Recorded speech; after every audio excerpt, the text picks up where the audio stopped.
Hey, is everybody ready? Awesome. All right, pretty good work day today. Got some different situations that we instituted. You're working, full group substitutions. Just trying to build that knowledge and the experiences throughout practice.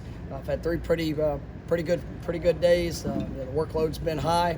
I really like the competitiveness that we're showing.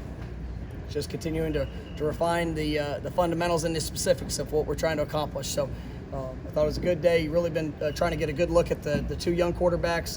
I've really been pleased with Chuba and Tate these last few days. We've had a big workload. You look at the scrimmage, and I would say McKenzie and Jordan probably took overall about 85% of the snaps. So we wanted to get a few days here this week to let those young guys show their growth from the scrimmage, and I think both those guys have really taken advantage of those opportunities here. You'll get some reps with the first group and trying to mix and match that. So good work days. Tomorrow will be a special teams emphasis, also continuing to work some other situations, 2-minute drills, things like that. So hopefully we continue to build off of what we've been installing here this week and be a little bit crisper tomorrow when it comes to that. Quarterback maintenance, is that par for the course for you, or is it just? Yeah, absolutely. We're going to continue to work those guys, making sure we get a great evaluation of each of the guys. It's one of those things, especially with the young guys. There's times when you're working with the third group, and maybe the line combination that you're with is a little bit different. Trying to get them matched up with some of the better guys up front and some of those receivers to see how they respond. And I think they've done a nice job with it. Did you like the way that they responded to the two young quarterbacks after yesterday having some ups and downs? Yeah, I thought yesterday, when you go back and watch it, I thought they made the right decisions quite a few times. And there's some things they got to clean up with their technique, but I thought today they came out. They were really, I think they're building in their confidence of where they're supposed to go and what it needs to look like. It's just the consistency, playing and play out, understanding the situation. We've had a few guys up front that we're working different combinations there, so just make sure they're all on the same page. But I think it's been a really good day for Chuba and Tate here these last couple of days. Did you like some of the decisions they're making? Because you talked about the decision making in the scrimmage. It seemed like at least in the 11-11, maybe they were not forcing things. Absolutely, and that was one of the things that in the scrimmage when something bad happened or something flashed, I thought they were trying to do almost too much, and it's really let the game come to them. Let them have the opportunity to play one more snap, and not every play is gonna be perfect. Sometimes an incomplete pass is the best thing that we can have, but if you give yourself the next snap, then you got a chance to be successful in that moment. So I thought it was I really like the growth that they're showing. You look at a guy like Chuba, missing most of all of last year with just repetition. He just hasn't had it, and really getting the most extensive work that he's had since he's been here, and he's making some great strides. Chuba and Tate, how do you like the response whenever maybe a bad play goes in or something breaks down? How do you like what they're going to respond to that kind of situation? That's good. They've been learning. They embrace the challenge. They know that they have to improve, and they've got that mindset.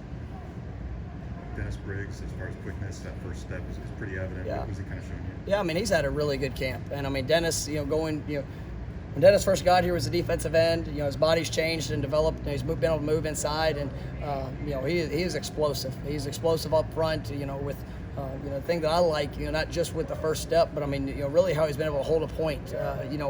Taking on double teams, using technique, using fundamentals. He's a guy that I think has a chance to be a really, really good football player for us there inside, and we need that.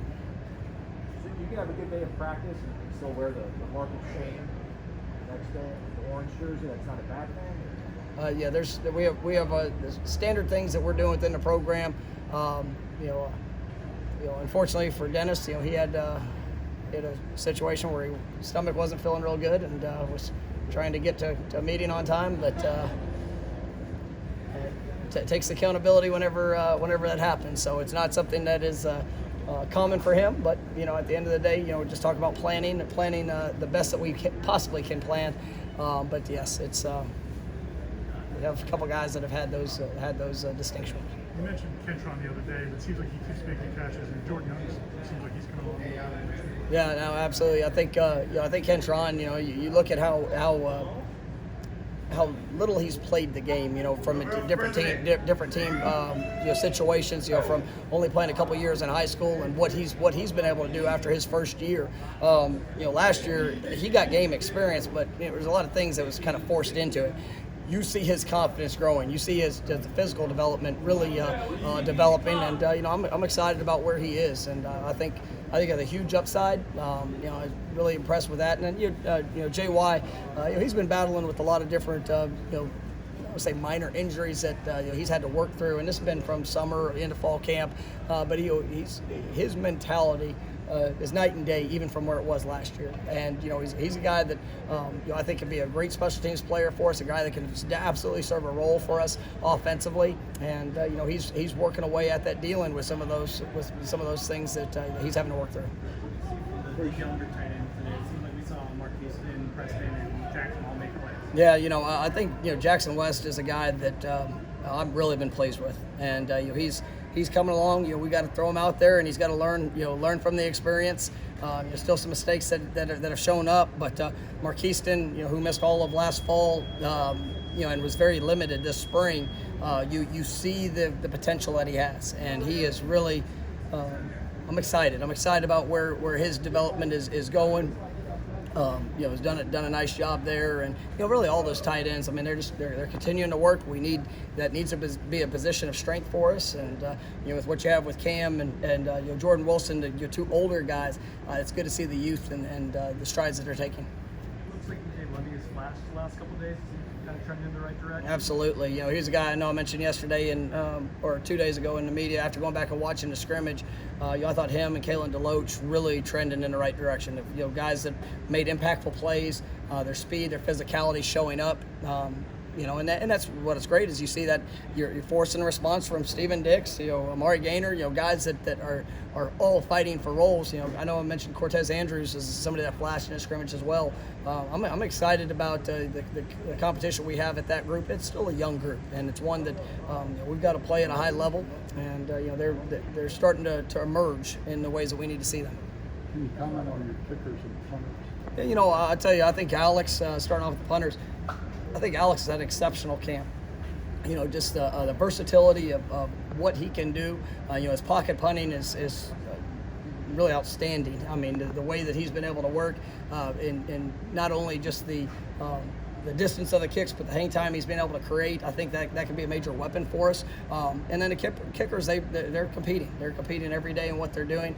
I thought Ryan, you had a couple big kicks there late. We're putting them in challenging situations every day, trying to force that competition and who's going to respond in the moment. And I'm pleased with how that kicking battle's going as well. Looks like you're making kicks. That is a good thing. We want to make kicks, and we are making. We're making more. Making a good number of them. Still continuing to push that, but they're doing a nice job. How important is versatility in guys maybe play a couple different positions for you guys? Well, I mean, it's critical because you're never in control of injuries, and that's going to happen. There's going to be times that guys, that they have ups and downs, of availability. But especially in this time of this kind of climate, it's nothing's for certain, and so you have to be ready. You got to be able to mix and match and move, and our guys, they embrace the mental aspect of it, and that's something that we harp on. Just understanding the concepts, understanding where you need to fit. It's funny, we actually had Andre Wadsworth. He got a chance to I guess present to our team. We've been connecting a lot of the past players and educating our team about that. And Andre told his story about his redshirt freshman year as a walk-on defensive end that was all the way down the depth chart. But in the Miami game, they needed somebody to be able to go in and play nose. And all he had done was prepare. And he prepared to learn every defensive position up front. And when he got his name called, he made the most of it. Ended up starting every game the rest of his career. But the willingness that even though he was a defensive end in position, he was able to go in there and play nose, and it really sparked him to an incredible career. Very good. All right, thanks, guys.